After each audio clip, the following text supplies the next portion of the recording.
Assalomu alaykum. Bugungi mavzuyimiz ishonamiz va tekshiramiz mavzusining ikkinchi qismi.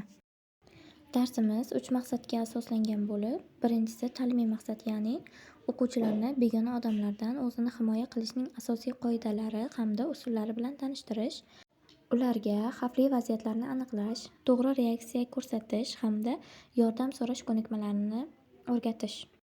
Ikkinchi maqsadimiz tarbiyaviy maqsad bo'lib, bunda o'quvchilarda mustaqil fikrlash, tezda qaror qabul qilish va ogohlikni rivojlantirish orqali jamiyatda xavfsiz yashash ko'nikmalarini shakllantirish. Uchinchisi rivojlantiruvchi maqsad bo'lib, o'quvchilarning kommunikativ qobiliyatlarini rivojlantirish, vaziyatni tezda tahlil qilish va muammolarni hal qilish ko'nikmalarini shakllantirish. Dars 3 qismda tashkil etiladi. Bunda birinchisi tashkiliy qism bo'lib, tashkiliy qismda o'quvchilar bilan salomlashamiz hamda o'quvchilarni darsga jalb etib olamiz.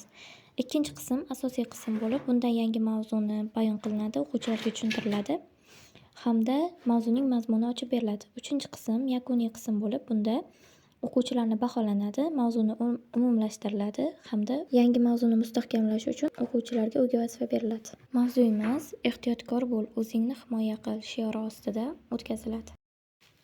Hayotda biz yaxshi tanimaydigan odamlar ham bor. Masalan, do'kondagi sotuvchi. 1-2 yilda bir marta ishimiz tushib qoladigan tish shifokorini shaxsan tanimasligimiz mumkin. Lekin biz mutlaqo tanimaydigan begona odamlar ham bor. Masalan, uyimizdagi quvurni tuzatish uchun kelgan usta yoki ko'chada oldimizdan chiqib nimanidir so'rayotgan odamni tanimaymiz. Begona, notanish odam bilan gaplashishda ehtiyot bo'lish kerak. Ba'zi odamlarning niyati yomon bo'lsa ham, o'zini yaxshi odam qilib ko'rsatishi, sizga biror shirinlik yoki sovg'a berib, o'zini yaqin tutishi mumkin. O'quvchilarga begona odam tushunchasi uyda yolg'iz qolganida qo'llaniladigan qoidalar, ko'chada xavfli vaziyatlar va himoya usullari haqida tushuntirib o'tamiz. Masalan, begona odam bu siz va oilangiz tomonidan yaxshi tan olinmagan, ishonch darajasi past bo'lgan shaxs deb tushuntirib o'tamiz. Ba'zi notanish odamlarning oldida o'zimizni yaxshi his qilamiz, lekin ba'zi begona odamlarning oldida ishonchsizlik, qo'rquv yoki jahlni sezishimiz mumkin. Shunda ularning oldidan tezroq nari ketish kerak. Kimdir sizga g'alati, yoqimsiz muomala qilayotgan bo'lsa, "Yo'q, bas qiling" deyishingiz kerak. Bunday odam haqida kattalarga, ya'ni ota-onangizga, o'qituvchilaringizga aytishingiz kerak. Sizga teginishga hech kimning haqqi yo'q. Sizning ham hech kimga teginishga haqqingiz yo'q. Kimdandir yordam so'raganingizda sizni bir marta tushunishmasa, sizni eshitmagunicha va yordam bermagunicha qayta-qayta aytaverish kerak. Uyalib, yashirish kerak emas. Kattalardan yordam yoki maslahat so'rashdan tortinmang.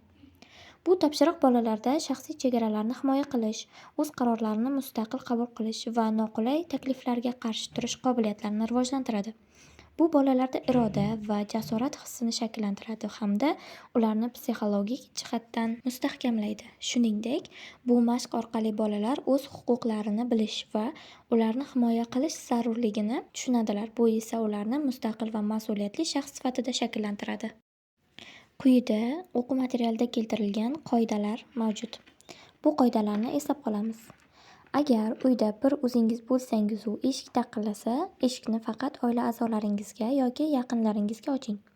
Uyda bir o'zingiz qolganingizda eshikni kimdir ochmoqchi bo'lsa, darhol ota-onangizga yoki 102 raqamiga qo'ng'iroq qilishingiz kerak.